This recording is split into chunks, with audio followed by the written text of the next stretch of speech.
మంచి విద్యను అందించేటట్టు ఒక సిబిఎస్ఈ స్కూల్ పెట్టాలిరా అని చెప్పి చాలా ఫ్రీక్వెంట్గా చెప్పేవారు.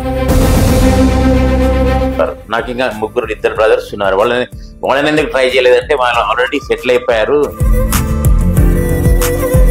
10 రూపాయలు 20 రూపాయలు మిగలాలి కాబట్టి మిగులుతుంది. లేదు నాకు 3 లక్షలు మిగలాలని పెట్టుకుంటే ఫీజు నువ్వు 3 లక్షలు అంటే నువ్వు గోల్డెన్ చైర్ అయ్యారు పిల్లోడికి. ఇంట్లో వాళ్ళు కూడా అంటారు, ఎందుకు అనవసరంగా ఇల్లు పిల్లలు అందరూ నువ్వు ఆ స్కూల్లో పెళ్లి చేసుకోవాల్సింది నువ్వు. ఎందుకంటే ఆ పిల్లలు అంత ప్రేమగా దగ్గరికి తీసుకోవడం అంత చేస్తుంటాం, వాళ్ళకి మాట వింటాం, వాళ్ళతో మాట్లాడుతుంటేనే ఆకలి కాదు మనకి, అంత బాగుంటుంది. సార్ ఒక ఫ్యాషన్ తో చేయాలి ఏ పనైనా అంటారు, ఆ ఫ్యాషన్ నెరవేరుతుందా సార్ మీరు విద్యా సంస్థలు నడపడంలో? చాలా అంటే ఒకటి సార్, నా పర్సనల్ ఫీలింగ్ అది, ఒప్పుకోవచ్చు. పిల్లల మీద ప్రేమ ఉండాలి ఫస్ట్.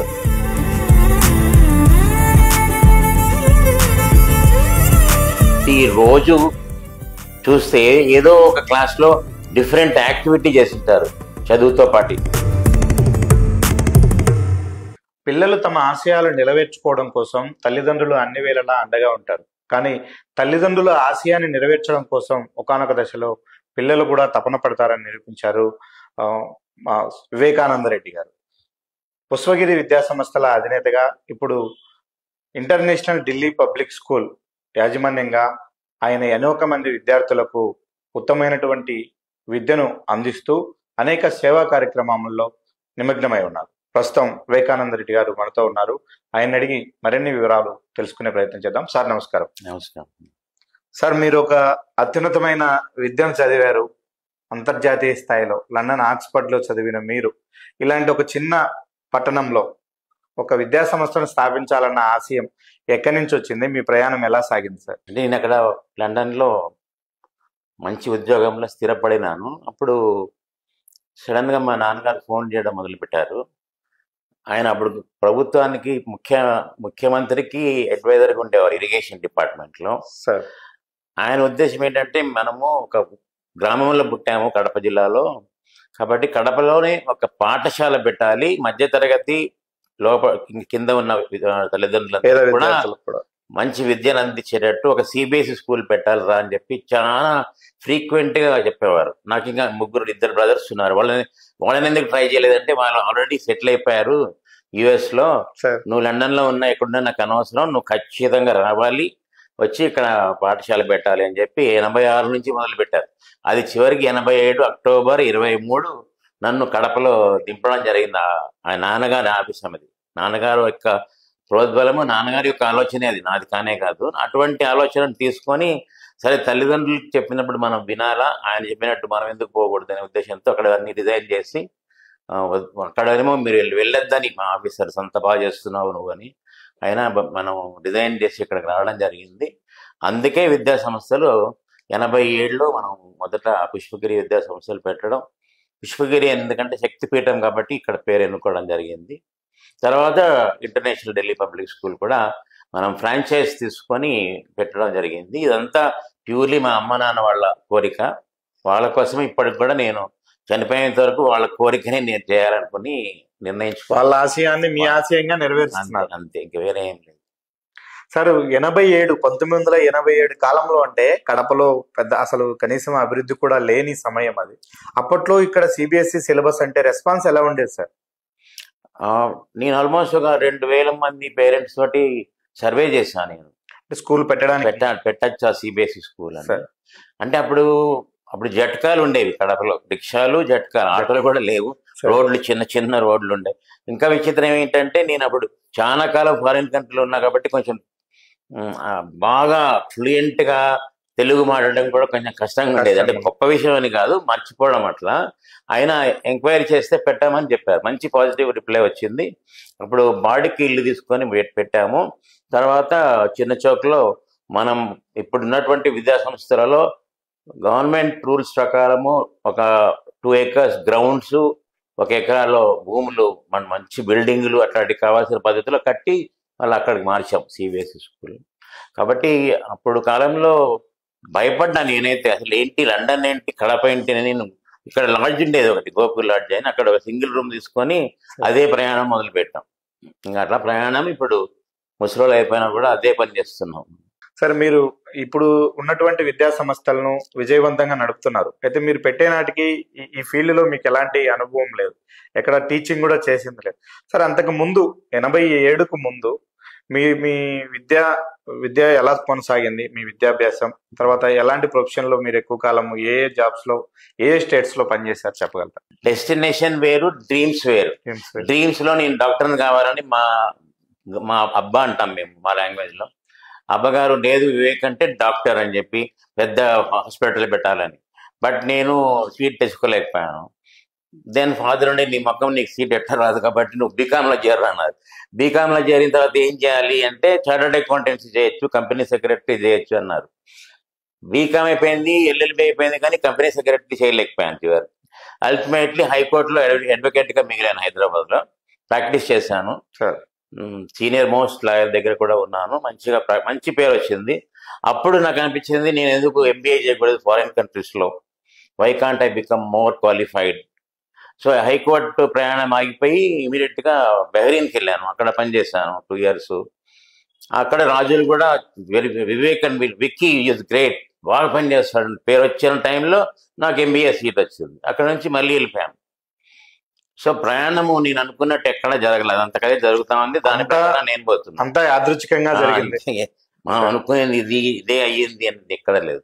సరే, ఇప్పుడు స్కూల్స్ పెట్టిన తర్వాత నడిపే ప్రయత్నంలో మీరు చవి చూసినటువంటి ఆటుపోట్లు కానీ ఇక్కడ ఉన్నటువంటి విద్యా విధానానికి, మీరు ఫారెన్ లో చదివినారు, అక్కడ ఉన్నటువంటి విద్యా విధానానికి ఏమైనా మార్పులు గమనించారా?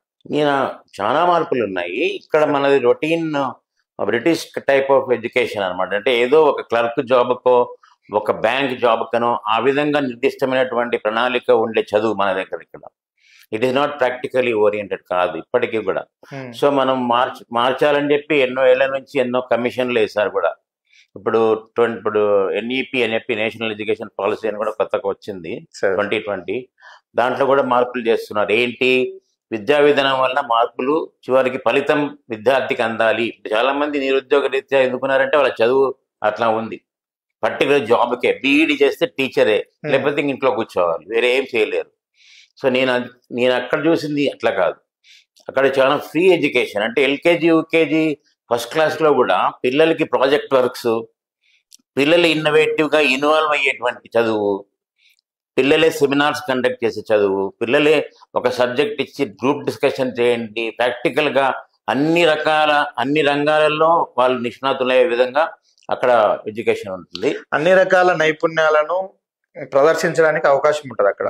అంటే మన పూర్వకాలంలో కూడా మనము ఆలోచిస్తే వనాలలో పాఠశాలల్లో చెట్ల కింద కూర్చొని అప్పుడు అన్ని రంగాలకి ట్రైనింగ్ ఇచ్చేవారు గురువులు. ఓన్లీ విల్లు విద్య అనే కాదు, చదువు, fishing, riding, everything was there. అట్లా ఉంటేనే నిజంగా స్టూడెంట్ లైఫ్లో సెటిల్ అవుతారు ఈజీగా. సార్, మీరు ఆ తేడాను గుర్తించిన తర్వాత దాన్ని మళ్ళీ పునరుద్ధరించడానికి కానీ, అటువైపు విద్యార్థులను మళ్లించడానికి కానీ మీ స్కూల్లో ఎలాంటి ప్రయత్నాలు జరుగుతున్నాయంటే ఏం చెప్తారు? నేను first of all teacher training ఫ్రీక్వెంట్గా మేము బయట నుంచి పిలిపించుకొని టీచర్ ట్రైనింగ్ ఇస్తుంటాం మా దగ్గర పనిచేసే టీచర్స్కి. నెంబర్ 1 మా దగ్గర మీరు గమనిస్తే ఎవ్రీ టీచర్ వీక్లీ రిపోర్ట్లో ప్రతిరోజు చూస్తే ఏదో ఒక క్లాస్లో డిఫరెంట్ యాక్టివిటీ చేసింటారు చదువుతో పాటు. యాక్టివిటీ అంటే ఇప్పుడు మీకు టెక్నాలజీ పెరిగింది కాబట్టి అందరూ ఆర్టిఫిషియల్ ఇంటెలిజెన్స్ గురించి మాట్లాడుతున్నారు. అది ఈ మధ్య వచ్చింది. పిల్లల దగ్గరికి వెళ్ళి ఏంటి అని అడిగితే చెప్పలేరు ప్రాక్టికల్గా. ఓన్లీ కొద్దిమంది కొన్ని చోట్ల వాడుతున్నారు కాబట్టి. అట్లా కాకుండా వర్చువల్ రియాలిటీ ల్యాబ్స్ అని, అటల్ ల్యాబ్స్ అని, ప్రాక్టికల్ థింకింగ్ తోటి మనము ప్రతిరోజు నిర్వహిస్తాం. అది నా పని. అది నేను ఒక డైరెక్టర్గా ఇక్కడో ఏసీ రూమ్లో కూర్చొని సంస్థ బాగా జరుగుతుందా లేదా అని సెల్ ఫోన్లో చూసుకునే వ్యక్తిని కాదు. నేను ప్రత్యక్షంగా క్లాసులలోకి వెళ్ళి అయ్యా ఏం చేస్తున్నారు, ఇవాళ ఏం యాక్టివిటీ చేశారు, విద్యార్థులలో ఇవాళ కొత్తదనం ఏంటి చూస్తున్నాం. కాబట్టి నా పిల్లలు ఎప్పటికున్నా లైఫ్లో ఇప్పుడు ఆల్మోస్ట్ 29 years అవుతుంది కదా, నా దగ్గర ఐఏఎస్లు ఐపీఎస్లు వాళ్ళు ఉన్నా కూడా టెక్నికల్ జాబ్స్లో సైంటిస్టులుగా, అది కూడా ఏరోస్పేస్ సైంటిస్టులు, ఫిజిక్స్ సైంటిస్టులు, అట్లా పిల్లలు కూడా ఎందుకయ్యారు అంటే బుక్కిష్ కాకుండా ఓపెన్ మైండ్ తోటి చదివారు కాబట్టి. That is the speciality of our children. మీరు అంటే ఇతర దేశాల్లో చేసినటువంటి ఉద్యోగ అనుభవాలను మాతో కొద్దిగా పంచుకుంటారా సార్? మీరు గల్ఫ్ కంట్రీస్ లో కానీ మిగతా కంట్రీస్ లో కూడా మీరు తిరిగామని చెప్పారు, పబ్లిక్ రిలేషన్ ఆఫీసర్ గా అవును. పనిచేసామని చెప్పారు. ఏంటి సార్ ఆ అనుభవాలు కొద్దిగా? ఒక పిఆర్ఓగా మంచి పేరు తెచ్చుకున్నాను. నెంబర్ 1. నెంబర్ 2, ఐ వాజ్ ఒక తెలుగు అసోసియేషన్ లేకుండా ఉండింది బహ్రెయిన్లో ఉన్నప్పుడు. సార్ ఆంధ్ర అసోసియేషన్ అనేవాళ్ళం మనము. దాన్ని నేను ఇనాగ్రేట్ చేసి స్థాపించి 50 మందితో స్టార్ట్ చేసాం. ఇప్పుడు చాలా పెద్ద క్లబ్ లాగా తయారైందని విన్నా నేను. అదేవిధంగా అక్కడ ఒక గణేష్ టెంపుల్ కూడా కట్టాం బహ్రెయిన్. సో నాకున్న మంచి మంచి జ్ఞాపకాల్లో అదొకటి. ఇక సేవా కార్యక్రమాలు అంటే అక్కడ కూడా బీదవాళ్ళు ఉంటారు, అక్కడ కూడా చిన్న చిన్న కుటుంబాలు ఉంటాయి. కాబట్టి లాంగ్వేజ్ బ్యారియర్ ఉంటుంది, మనకి అరబిక్ రాదు. అట్లే మనం లండన్ లాంటి ప్రాంతాలకు వెళ్ళినప్పుడు అక్కడ ఉంటారు మధ్యతరగతి వాళ్ళు. మనం సేవ చేయాలి అనే ఉద్దేశం ఉండేది. మేము హాస్పిటల్స్లో అక్కడ కూడా హెల్ప్ చేసేవాళ్ళం. కానీ అక్కడ ఏమంటే కనబడరు, మన దగ్గర ప్రస్ఫుటంగా కనబడతారు. మనం డిఫరెన్స్ ఆఫ్ ఎకనామిక్స్, చాలా డబ్బులు ఉన్న వాళ్ళు బీద వాళ్ళు తెలిసిపోతుంది. కాబట్టి ఇప్పుడు మేము ఇక్కడ ఓల్డేజ్ హోమ్కి ప్రతి మంత్ కావాల్సిన సామాన్లు అందిస్తున్నాం కడపలో ఎన్నో సంవత్సరాల నుంచి ఇస్తున్నాం. వాళ్ళని మళ్ళీ మా స్కూల్కి ఇన్వైట్ చేస్తాం. ఎందుకంటే మా 10th క్లాసు 11th 12th పిల్లలతో కలిసి మాట్లాడమని చెప్తాం. ఎందుకు బయటకు పంపించేసారు ఇంట్లో నుంచి, పిల్లలు ఉన్నా ఎందుకు ఇంట్లో ఉండట్లేదు, ఎందుకు. మాకు ఒక చిన్న ఎగ్జాంపుల్ జరిగింది ఈ మధ్య. ఒక ముస్లామని ఎవరో విజయవాడలో వాళ్ళ కొడుకు బస్సు ఎక్కిచ్చేసాయంట, ఆమె ఇక్కడ దిగింది. వాకింగ్కి వెళ్తుంటే ఎవరమ్మా మీరంటే, నాకు తెలియదు నాయన, నేను అర్ధరాత్రి ఎక్కిచ్చారు, ఇక్కడ దిగాను. ఐ సెడ్ వై అంటే, నా మొగుడు రైల్వే ఆఫీసర్గా పనిచేసేవాడు రైల్వేస్లో, ఆ జాబ్ నా కొడుకు కూడా వచ్చింది, అయినా నన్ను ఇంట్లో నుంచి పంపించేశారు. దెన్ ఇక్కడ ఓల్డేజ్ హోమ్లో చేర్చాం. సో అటువంటి కొన్ని సోషల్ ప్రాబ్లమ్స్ ఉన్నాయి మన దగ్గర. అక్కడ కొంచెం తక్కువ. అక్కడ ఫ్యామిలీ డిస్ప్యూట్స్, ఫ్యామిలీ అవన్నీ ఉంటాయి, మన వరకు రావు. ఎందుకంటే మనం ఎప్పుడున్నా మనం నాన్ రెసిడెంట్ ఇండియన్స్ కాబట్టి మనం కొంచెం మన లిమిట్స్లోనే ఉంటాం. ఇక్కడైతే ఫ్రీగా ఉంటాం కాబట్టి అన్ని తెలుస్తుంటాయి. సార్ మీరు సోషల్ యాక్టివిటీస్లో కూడా ఎక్కువగా పార్టిసిపేట్ చేస్తూ ఉంటారు, మేధావుల సంఘం జిల్లా అధ్యక్షులుగా కూడా ఉన్నారని విన్నాము. ఏంటి సార్ దాంట్లో మీ రోల్ ఎలా ఉంటుంది, ఏం చేస్తుంది? మేధావుల సంఘం అంటే మొన్న ఒక 10 years బ్యాక్ అడిగారు, మేధావి అంటే ఏంటి మీ డెఫినేషన్ అని నన్ను అడిగారు. అంటే నేను అన్న, మేధావి అంటే అతనికి ఏం కొమ్ములు ఇట్లా లేకపోతే ఏమన్నా ఉండవు, సమాజాన్ని మార్చి సమాజంలో ఉన్నటువంటి కుళ్ళు కానీ, సమాజంలో ఉన్నటువంటి బ్యాడ్ థింకింగ్ కానీ దాన్ని మార్చగాలి అని ఒక ఆలోచన ఉన్నవాడే మేధావి, అంతే. అతనికంటూ పెద్ద స్పెషల్ క్వాలిఫికేషన్, సమాజం పట్ల మంచి దృక్పథం, అవగాహన ఉండాలి, సమాజంని ఏ విధంగా సరైన దారిలోకి తీసుకెళ్ళగలగాలి, పోరాట పటిమ ఉండాలి, వాళ్ళకి ఏదన్నా ఉంటే నలుగురితో ఆర్గ్యూ చేసి ఇదిగో ఇది మార్చాలి అని చెప్పేటువంటి ధీమా ఉండాలి. వాళ్ళనే మేధావి అంటారు. కాబట్టి అటువంటి వాళ్ళందరూ లైక్ మైండెడ్ పీపుల్ని మేము దగ్గర తీసాము. ఎటువంటి విషయం వచ్చినా చర్చిస్తుంటాం, సెమినార్లు పెడుతుంటాం. అందుకు మన ఆంధ్ర డివిజన్ వచ్చినప్పుడు యథావర్గా రోజు 2-3 ప్రోగ్రామ్స్ ఉండేవి. సమైక్యాంధ్రకి చాలా పెద్ద ప్రోగ్రామ్స్ పెట్టాము. మరి మేధావులందరూ కలిసి చేసిన పనే కదా అది.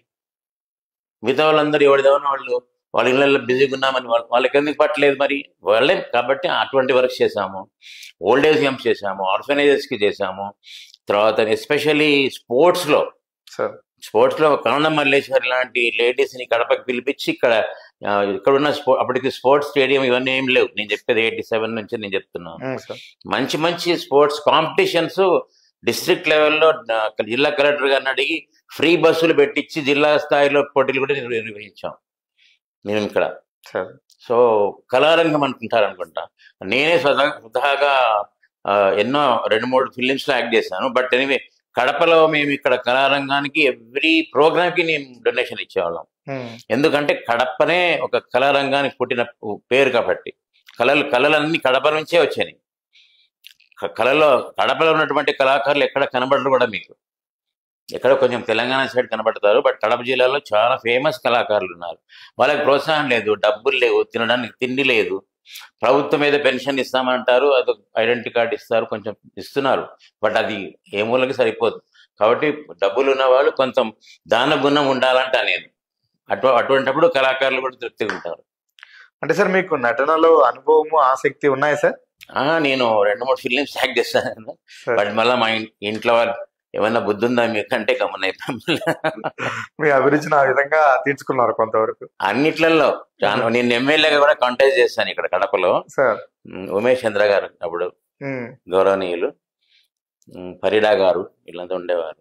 నీలాంటి వాళ్ళు కూర్చోవాలయా, కూర్చుంటే బాగుంటుంది అసెంబ్లీ. అది కూడా దేశం నో నో, ఇలాంటి వాళ్ళు పనికిరారు పాలిటిక్స్ కానీ నిర్ణయించారు మా ఇళ్ళల్లో అందరూ. సరే నిజమే ఉండొచ్చులేండి, దేవుడు కూడా లేదురా నువ్వు పాఠశాలకి అంకితంగా అని ఏమని అన్నారేమో, అందుకని దాంతో లిమిట్ అయిపోయాం. మీరు ముగ్గురు బిడ్డలను ఇంత గొప్పగా చదివించడంలో, ఇంత గొప్ప స్థాయిలో తీర్చిదిద్దడంలో మీ తండ్రి గారి తల్లిదండ్రుల పాత్ర చాలా కీలకం. మీ తండ్రి గారు ఒక ఇరిగేషన్ ఎక్స్పర్ట్ గా శ్రీరామ్ రెడ్డి ఉన్నారు. ఆయన అందించినటువంటి సేవలు ఆయన గురించి చెప్పండి సార్.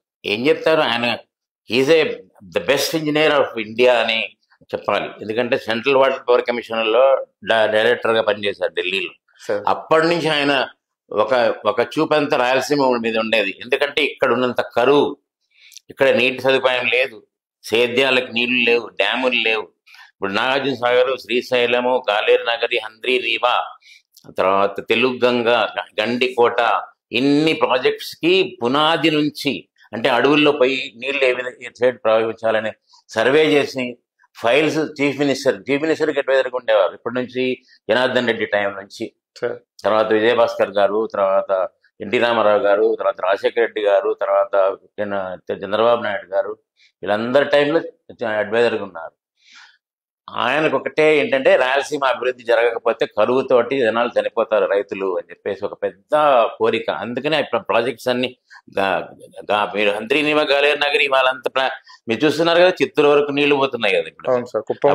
మరి అవన్నీ ఫాదర్ అప్పుడు కాలంలో ముందే ఊహించి, ఇప్పుడు చనిపోయారు ఈ మధ్యనే, but he has a master plan that he should save the people, non corrupt, highly. ఎట్లా అంటే మీరు నమ్మరు, ఇప్పుడు కాలంలో ఎట్లా ఉందో తెలుసు మీకు. ఆయనకి ఫైల్స్ కి ఒక కారు, ఆయనకి ఒక కారు వస్తే మేము మా అమ్మ స్థాయిలో బస్సుల్లో పోయి కూరగాయలు తెచ్చుకోవాలి. ఒకసారి ఎప్పుడో పొరపాటున కారు ఎక్కితే దిగండి, ఇది మీకు కాదు, ఇది గవర్నమెంట్ కార్ అని చెప్పినారు. సో అంత నిష్ట. Is a great man. ఆయన దగ్గర నుంచి మేము నేర్చుకునేది కూడా ఎప్పుడూ హెచ్చులు పడడం కానీ, మేము గొప్పవాళ్ళం అనుకోని కానీ అట్లా ఉండకుండా సాంప్రదాయబద్ధంగా మర్యాదగా పెద్దవాళ్ళని గౌరవిస్తూ ఒక సిస్టమ్ మెయింటైన్ చేయాలి లైఫ్లో. అంటే సింపుల్గా, ఎంత సింపుల్గా బతకాలో అంతలోనే ఉండాలి అనేది ఆయన నేర్పించారు మాకు. ఆయన తరం లేదు ఇప్పుడు, but anyway is a very good example and best father నాకు అని నేను ఊహించుకుంటాను. సార్, మీ ఫాదర్స్ సొంత ఊరు ఎక్కడ? మీ బాల్యంలో మీకు ఎలా సాగింది సార్? మా సొంతూరు ఇక్కడే, మాకు వేంపల్లి దగ్గర పాలగిరి అని మా గ్రామం. అది గ్రామం ప్రత్యేకత ఏంటంటే చాలా పెద్ద, ఈస్ట్ పాలగిరి, వెస్ట్ పాలగిరి రెండు ఉన్నాయి. చాలా పెద్ద విలేజ్. మనకు 5,000 ఓట్లేమో ఉన్నాయి. ప్రతి ఇంట్లో ఒక ఇంజనీర్, లేదంటే ఒక డాక్టర్, లేదా ఒక ఫారిన్ లో సెటిల్ అయిపోయినటువంటి సైంటిస్ట్. మొత్తం పాలగిరి ప్రతి ఇంట్లో కూడా. అది ఎందుకంటే నాలెడ్జ్ బెల్ట్ అంటారు మనం, కొన్ని పల్లెలు అట్లా ఉంటాయి, నంది మండలం లాగా. అట్లా ఆయన, మేము పుట్టి పెరిగింది ఏం లేదు అక్కడ. మేము ఎప్పుడు అసలు పల్లె, ఇప్పుడు చూస్తున్నాం, నాన్నగారు ఉద్యోగరీత్యా నాగార్జున సాగర్ లోనే మేము ఉండిపోయాం కాబట్టి. అక్కడ నాకు బాగా గుర్తున్న లైఫ్ ఏంటంటే లాల్ బహదూర్ శాస్త్రి గారికి దండేయడం. నేను ఐ థింక్ నేను 3వ తరగతి అనుకుంటా. మాకేమిటంటే మా అమ్మ మార్నింగ్ ఒక యూనిఫామ్, మధ్యాహ్నం ఒక యూనిఫామ్ వేసేవాళ్ళు, అంత నీట్గా ఉండాలని. సో ఆ రోజు మా హెడ్ మిస్టర్స్ వచ్చి, ఎవరు నీట్గా ఉన్నారో, ప్రైమ్ మినిస్టర్ వస్తున్నారు దండ వేయడానికి తీసుకెళ్ళాలి అంటే, నేనున్నానని చెప్పి నేను బ్రహ్మాండంగా ఉన్నామని చెప్పి నన్ను తీసుకెళ్ళిపోయి. That is beautiful memory Lal Bahadur Shastri గారికి. నాగార్జున సాగర్ లో ఆయన డ్యాము, అప్పుడు యుద్ధం ఆయన వచ్చి అందరి దగ్గర బంగారు తీసుకొని బాండ్స్ ఇచ్చారు. పాకిస్తాన్తో యుద్ధం కోసం డబ్బులు లేవు ఇండియాలో అని, నిధుల సేకరణ. అప్పుడు నేను దండేసా. ప్లస్ ఇందిరాగాంధీ గారికి 2 సార్లు దండేసా. అవన్నీ బ్రహ్మానంద రెడ్డి గారు అంటే మాకు ముఖ్యమంత్రి ఉండేవారు అప్పుడు. మేము ఆయనకి ఇంకా ఎన్నిసార్లు అంటే, నాగార్జున సార్ డ్యామ్ కాబట్టి మాటికి చూడడానికి విజిటింగ్ వచ్చేవారు. అప్పుడు ఎవడు బెస్ట్ స్టూడెంట్, బెస్ట్ నీట్ గా ఎవడున్నాడు రా అంటే వివేకానంద రెడ్డి ఉంటాడని తీసుకుపోయేవాళ్ళు. That is my sweet memory. ఇంకా మీకు తెలుసు డ్యామ్స్ అంటే ఎంత వండర్ఫుల్ గా వాటరు, ఎంత బాగా క్లబ్స్ ఉంటాయి పిల్లలు ఆడుకోవడానికి. మా స్కూల్స్, మా ఎడ్యుకేషన్ అంతా చాలా డిఫరెంట్గా ఉండేది. ఇప్పుడు చాలా కమర్షియలైజ్ అయిపోయి అంత కన్ఫ్యూజన్ లో ఉంది. టీచర్ గిల్లాడంటారు, టీచర్ కొట్టాడంటారు, పేరెంట్స్ కొట్టారంటారు, పేరెంట్స్కి పడకుండా పిల్లల్ని పెంచుకోవడం జరుగుతూ ఉంది. అప్పుడు కాలం I think the society was little different ఏమో, అప్పుడు చాలా డీసెంట్గా ఉండేది. ఇప్పుడు కొంచెం కన్ఫ్యూజన్ స్టేజ్లో ఉంది సొసైటీ. సార్, ఎడ్యుకేషన్ ప్రాజెక్టులలో విపరీతమైన నాలెడ్జ్ ఉన్నటువంటి తండ్రి గారితో మీరు ఎప్పుడన్నా డిస్కషన్ కానీ వాగ్వాదం కానీ మీ మధ్య ఎలా జరిగేది? మీకు ఎంతవరకు అవగాహన ఉంది సార్ ఇరిగేషన్ ప్రాజెక్ట్స్ పై? ఇరిగేషన్ ప్రాజెక్ట్ పై నాకు ఏం పెద్ద అవగాహన లేదు, కానీ ఇరిగేషన్ ప్రాజెక్ట్ మీద కడపలో మీటింగ్స్ పెట్టాలరా. ఎందుకంటే సభ కార్యక్రమం అంటే అందరు ముఖ్యమైన ఇంజనీర్లని, యూత్ని ఎస్పెషల్లీ పిలిపించేంత అరేంజ్ చేయాలి అంటే నేను ముందు ఉండేవాడిని. మీరు ఆర్గనైజ్ చేసేవారు. కడపలో ఇంకొక విషయం ఏంటంటే, ఇన్స్టిట్యూషన్ ఆఫ్ ఇంజనీర్స్ ఆఫీస్ లేదు అసలు. అనంతపూర్లో లేదు, చిత్తూరులో లేదు, రాయలసీమలోనే లేదు. మన దగ్గర ఉండేది ఓన్లీ హైదరాబాద్లో ఉంది. ఫాదర్ ఉండి రాయలసీమకి అంతా కలిపి ఒక సెంటర్ కావాలి ఎట్లా అని చెప్పి అప్పుడు నన్ను వాడుకున్నారు. రోజు తిరగడము. ఇప్పుడు ఎలక్ట్రిసిటీ ఆఫీస్ ఉంది చూసారా మీరు, విశ్వేశ్వరయ్య బిల్డింగ్, అది అక్కడ ఒక ల్యాండ్ ఇప్పించారు గవర్నమెంట్ వాళ్ళు, చిన్న ల్యాండ్ ఇచ్చారు. ఆ ల్యాండ్ లో డాడీ వెళ్ళినప్పుడల్లా హైదరాబాద్కి చూసుకో బాబు నువ్వు అంటే, అక్కడ పైల్ ఫౌండేషన్ అని గుంతలు తవ్వి కొంచెం చక్రాలు దింపేసి అక్కడ నుంచి ఫౌండేషన్ లేదు. అట్లా బిల్డింగ్ అంతా నేను మా అన్న ఆల్మోస్ట్ మేమే కట్టించాం. అదొక్కటి గుర్తు. ఇనాగ్రేషన్ కూడా మమ్మల్ని బిరోలో, బట్ ఎనీవే కట్టించడం అయితే మేమే కట్టించాము. అప్ప వాళ్ళంతా, నాన్నగారు వాళ్ళు బాగా కష్టపడి చేశారు. ఇరిగేషన్ తర్వాత ఈ వాటర్ కోసం కొట్లాట జరిగేది, డ్యామ్స్ కోసం. అప్పుడు ఉద్యమాలు చేశారు, రైతు సంఘాలు తిప్పారు.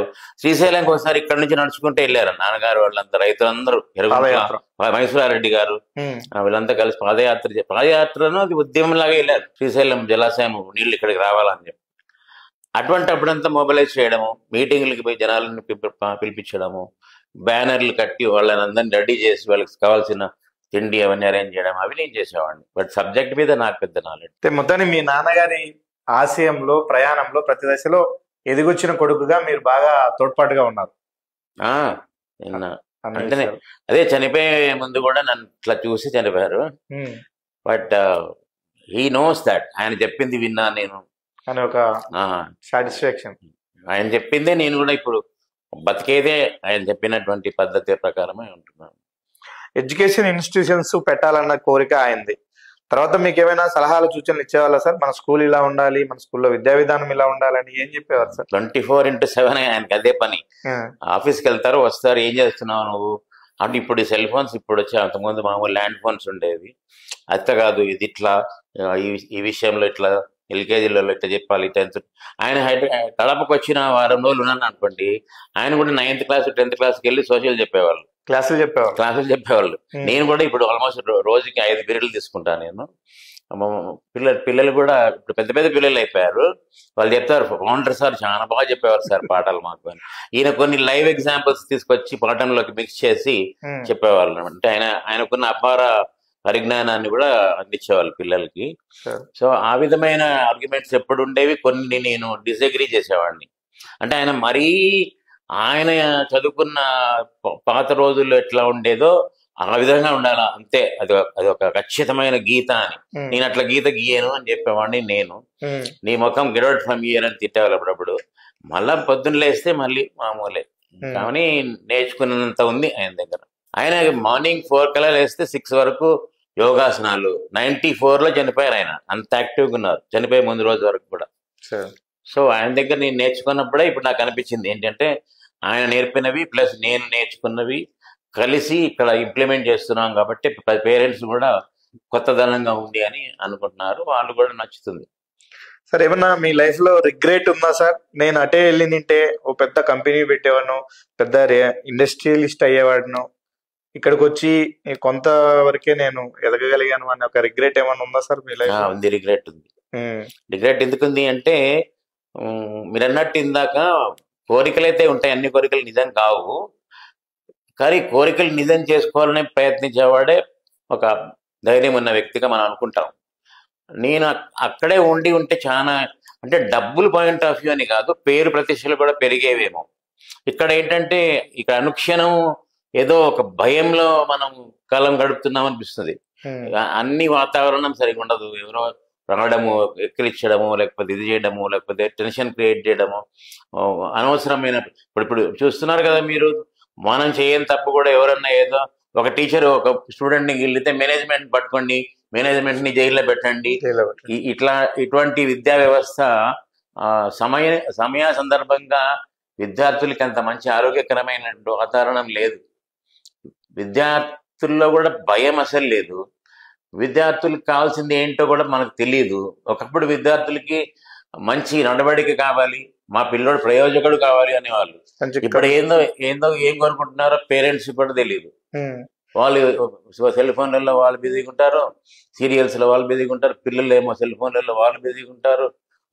అల్టిమేట్లీ మేము ఏం చేయాలో మాకు తెలియదు. ఆ బుక్కులు చూసి యాక్టివిటీస్ నేర్పిస్తున్నాం అని చెప్పి మేము ఎంతగా మేము పొగడుకోవాల్సి తప్పితే ఒక కార్యసాధన అంటే ఇప్పుడు నాకు మట్టి ముద్దని ఇస్తారు గణపతికి, నేను గణపతిని చేయాలని తెగ ప్రయత్నం చేసి ఎంత అందంగా చేయాలని నేను అనుకుంటాను. అట్లనే ఒక బిడ్డ, ఆ బిడ్డని ఎంత బాగా చేయాలని స్వతంత్రం నాకు ఇవ్వాలి కదా.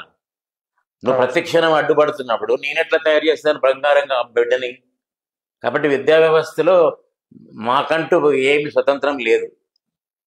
అదే నేను ఆ ఫారిన్ కంట్రీస్లో ఎక్కడైనా కూడా పనిచేస్తారు, స్వతంత్ర నిర్ణయాలు తీసుకొని ఒక పెద్ద కంపెనీని తయారు చేసి ఉంటే, నేను ఆ రోజు రిటైర్ అయిపోయి ముసలోడిని చనిపోయే ముందు కూడా ఒకసారి ఆలోచించుకుంటే నేను తయారు చేశాను రా, మీకంటూ సామ్రాజ్యం ఉంటుంది. ఇక్కడ అది లేదు. ఇక్కడ ఎంతసేపు ఉన్నా నటించాలి, ఏదో తీసుకున్నట్టు, జాగ్రత్త తీసుకున్నట్టు. మనకున్న స్వతంత్రం అదే నేను చెప్పాను ఎగ్జాంపుల్ కదా. ఒక బిడ్డని నాకు ఇచ్చి ఇంత బాగా చెయ్యి అని చెప్పేవాళ్ళే లేరు. ప్రతిదానికి ఇంటర్ఫిరెన్స్ ఉంటుంది. మేము ఎట్లా అనుకోలేదు, మేము ఎట్లా అనుకోలేదు, మీరు ఎట్లా చేయాల్సిందే, ఎట్లా చేయకూడదు, మాకు తెలుసు, మీరేది మాకు చెప్పేది. ఇట్లా అంత కన్ఫ్యూజన్ స్టేట్ ఆఫ్ మైండ్లో parents, teachers, managements, student unions, government కూడా తెలియదు. ఒక్కొక్క రోజు ఒక నిర్ణయం, ఒక్కొక్క రోజు ఒక ప్రక్రియ, ఒక్కొక్క రోజు ఒక రియాక్షన్ ఉంటుంది. అవన్నీ మార్చుకుంటూ వచ్చేటప్పుడు ఇయర్ అయిపోతుంది. కాబట్టి మీరు అన్న ప్రశ్నకి రిగ్రెట్ అయితే ఉంది, అక్కడ ఉండింటే బాగుండేది.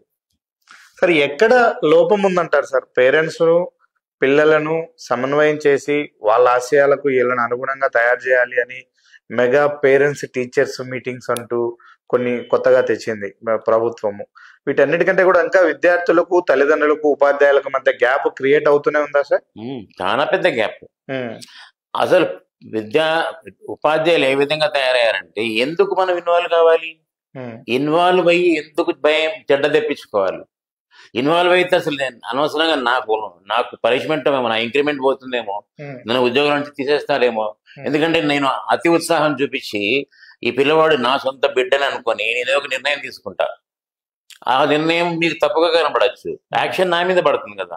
కాబట్టి టచ్ మీ నాట్, దూరం నాకెందుకు, అయిపోయింది. బుక్ లో ఉన్న సిలబస్ చెప్పామా, పాస్ అవుతాడు లేదు నాకేం అవసరం, చదువు బ్రహ్మాండంగా వచ్చిందో లేదో నాకేం అవసరం, లోకజ్ఞానం వచ్చిందో లేదో నాకేం అవసరం, మంచి బుద్ధులు వచ్చాయా చెడ్డ బుద్ధులు వచ్చాయో నాకేం అవసరం.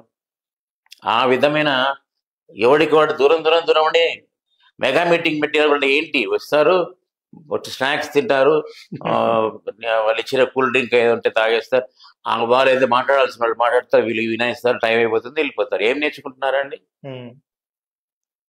ఆ అనుబంధము లేకుండా వ్యవస్థ అయిపోయింది. ఇప్పుడు నువ్వు ఊరికే ఇట్లా చేయగలుపుకుంటే కావట్లా, ఆర్టిఫిషియల్ గానే ప్యూర్లీ ఆర్టిఫిషియల్ నేచర్ తోటే నడుస్తుంది వ్యవస్థ.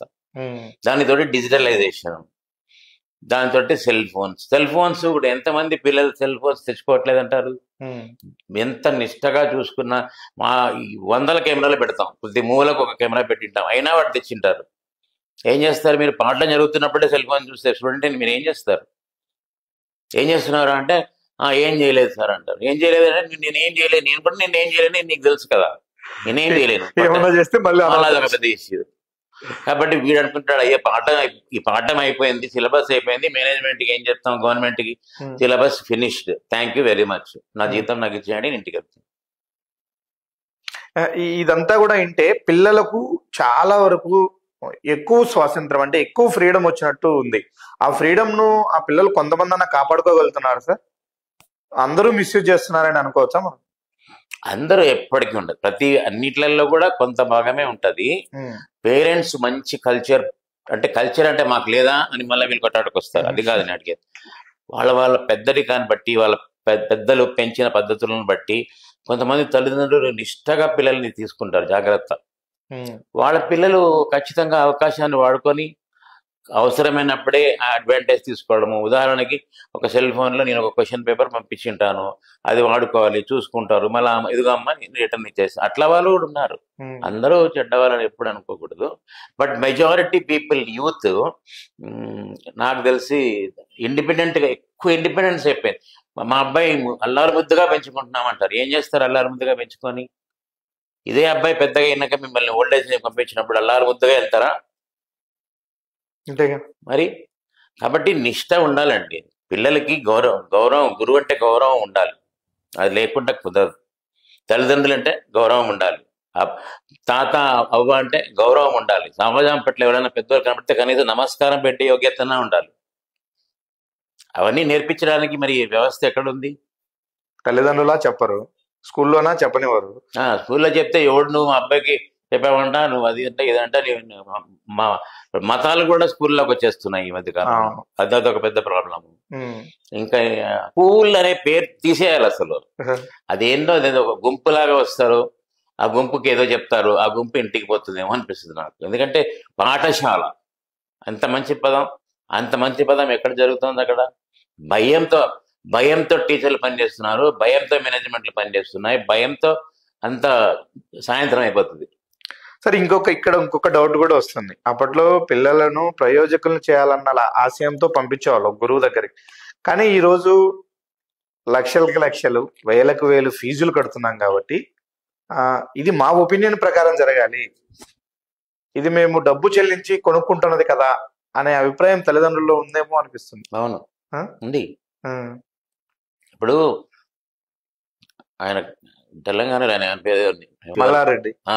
ఈ మధ్య చూస్తున్నాం కదా, 1000 రూపాయలు 2000 రూపాయలు తీసుకోవాల్సిన ఫీజుని నువ్వు 30,000 40,000 తీసుకుంటున్నావు అంటే ఎక్స్ట్రా ఎంత ప్రాఫిట్స్ కోసం నువ్వు బిజినెస్ నడుపుతున్నావు.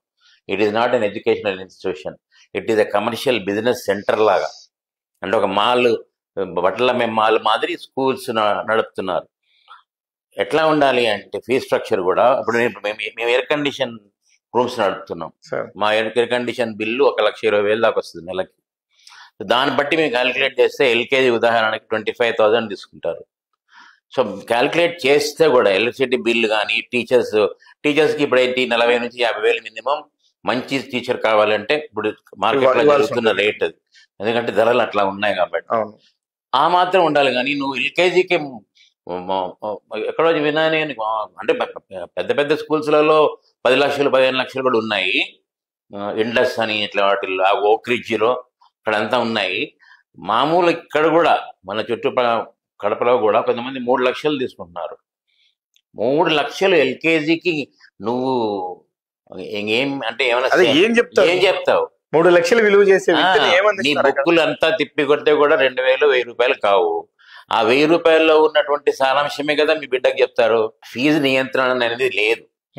ఎస్, నియంత్రణ ఎంతవరకు ఉండొచ్చు అంటే మనం చెప్పేదాన్ని బట్టి, మన ఫెసిలిటీస్ క్రియేట్ చేసేదాన్ని బట్టి, మనకి ఇస్తున్నటువంటి qualified teachers who can teach beautifully, who can really give the child complete knowledge, ఓవరాల్గా డెవలప్మెంట్ చేయగలిగి అట్లా ఉంటే దాంతవరకు తీసుకోవచ్చు. మరి విచిత్రమైన డబ్బులు పెట్టేసేసి స్క్వీజ్ చేసేసి రక్తం లాగినట్టు అప్పుడు పేరెంట్స్ కూడా అనిపిస్తుంది ఏంట్రా ఇది అని. అదొక పెద్ద ప్రాబ్లం. ఇప్పుడు ఫీజు స్ట్రక్చర్ కూడా పెద్ద అంటే ఒక ఫెసిలిటీస్ క్రియేట్ చేస్తున్నామంటారు, ఫెసిలిటీస్ చూపించాలి కదా మాకు. నువ్వు వీడియోలో చూపించేసి అక్కడ ఏంది లేకుండా ఉంటే ఎట్లా అవుతుంది? ఇప్పుడు మీరు అన్నట్టు ఎయిర్ కండిషన్ రూమ్ పెట్టినా కూడా దానికి అయ్యే ఛార్జెస్ మాక్సిమం అంతకంటే ఉంటుంది. నీకు 10 రూపాయలు 20 రూపాయలు మిగిలాలి కాబట్టి మిగులుతుంది. లేదు నాకు 3 లక్షలు మిగిలాలని పెట్టుకుంటే ఫీజు నువ్వు 3 లక్షలు అంటే నువ్వు గోల్డెన్ చైర్ వేయాలి పిల్లోడికి. నువ్వు వేసేది మామూలుదే కదా, ఎంత వేసినా కూడా 2,000 కంటే పెద్ద ఏం ఖర్చు కాదు చైర్. ఒకసారి కొంటే నీదే అది, నువ్వేం పిల్లోడికి ఇచ్చి పంపవు కదా స్కూల్ అయిపోయినప్పుడు. I feel personally there should be some. Sir, Pushpagiri విద్యా సంస్థలో కానీ, ఇంటర్నేషనల్ ఢిల్లీ పబ్లిక్ స్కూల్లో కానీ సంపాదన కోణంలో ఆ విద్యా సంస్థలు రన్ అవుతాయా అంటే ఏం చెప్తారు మీరు? సంపాదన కోణంలో జరిపింటే ఇంకా 2 ఉండము. నెంబర్ 1 ఇవాటి ఓన్ హౌసెస్లో ఉండాలి. తర్వాత మా ఇన్కమ్ ట్యాక్స్ మేము ఫైల్ చేస్తాం కదా, అది చూస్తే మీకు ఆదాయం ఎంత, ఇన్కమ్ ఎంత తెలిసిపోద్ది. రెండోది, నేను నీకు వేరే బిజినెస్ చేయగలుగుతా. నేను ఎప్పుడైతే ఆదాయం ఎక్కువ, ఇప్పుడు మీరు చూస్తున్నారో లేదో, చాలా మంది కరెస్పాండెంట్లు హైలీ క్వాలిఫైడ్ పీపుల్ కాదు, వాళ్ళకి బీడీలు కూడా ఉండవు. వాళ్ళు రియల్ ఎస్టేట్ వాడో ఉంటారు, లేదా లిక్కర్ అమ్మే వాళ్ళే ఉంటారు, లేకపోతే పొలిటీషియన్ అన్నా ఉంటారు, లేదా తాత ముత్తాతలు సంపాదించిన కోటేశ్వర రాజులు కొంతమంది ఆంధ్ర సైడ్ అట్లా రాజులు కొన్ని ఇన్స్టిట్యూషన్స్ ఉన్నాయి. ఎక్స్ట్రా బిజినెస్ ఎప్పుడైతే మీకు స్టార్ట్ అవుతుందో ఖచ్చితంగా కరెస్పాండెంట్ వేరే సైడ్ ఇంకోటి ఏదో స్టార్ట్ చేస్తారు. ఒక హోటల్ ఇండస్ట్రీకి వెళ్తారు, లేదా ఒక లిక్కర్ బిజినెస్కి వెళ్తారు, లేదా ఒక పేద మల్టీ కట్టేసి రెంట్కి ఇస్తారు. నాకు ఇంకా సొంత ఇల్లే లేదు, కాబట్టి you can understand my position. Sir, ఒక ఫ్యాషన్ తో చేయాలి ఏ పనైనా అంటారు. ఆ ఫ్యాషన్ నెరవేరుతుందా సార్ మీరు విద్యా సంస్థలు నడపడంలో? చాలా. అంటే ఒకటి సార్, నా పర్సనల్ ఫీలింగ్, అది ఒప్పుకోవచ్చు. పిల్లల మీద ప్రేమ ఉండాలి ఫస్ట్, కన్సర్న్ ఉండాలి.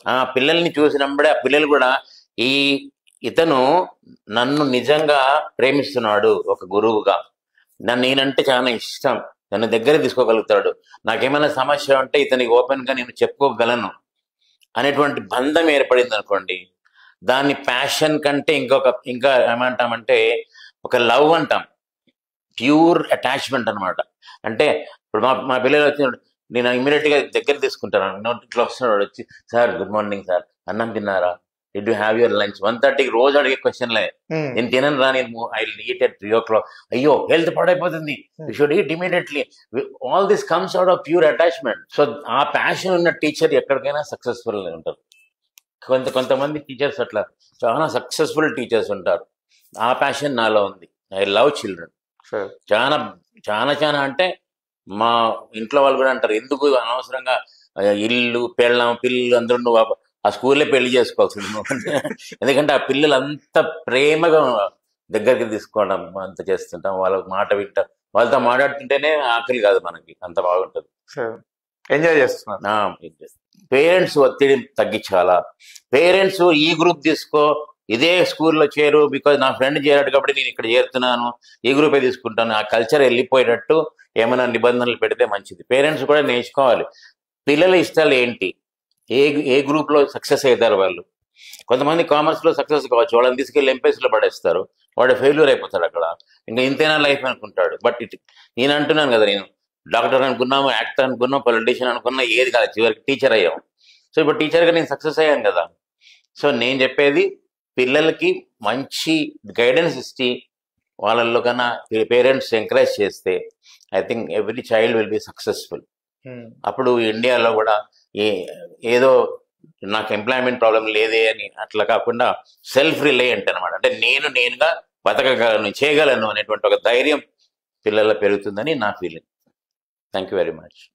విద్యార్థికి ఉపాధ్యాయుడికి మధ్య ఆప్యాయత అనుబంధం ఉన్నప్పుడే వాళ్ళకు సరైనటువంటి క్రమశిక్షణ విద్య వస్తాయని, అది తల్లిదండ్రుల పెంపకం పైన సమాజంలో వాళ్ళు ఒక ఉన్నత వ్యక్తిగా ఎదగడానికి దోహదపడతాయి. అలాంటి విద్యా విధానాన్ని తమ విద్యా సంస్థల్లో అందిస్తూ ఉన్నామని, విద్య వ్యాపారంగా మార్చడంలో చాలా మంది చొరవ చూపిస్తున్నారు. కాకపోతే ఆ ధోరణి విద్యార్థుల భవిష్యత్తుకు కొంత ప్రమాదకరమని మనతో పాటు పుష్పగిరి విద్యా సంస్థల అధినేత వివేకానంద రెడ్డి చెబుతూ ఉన్నారు.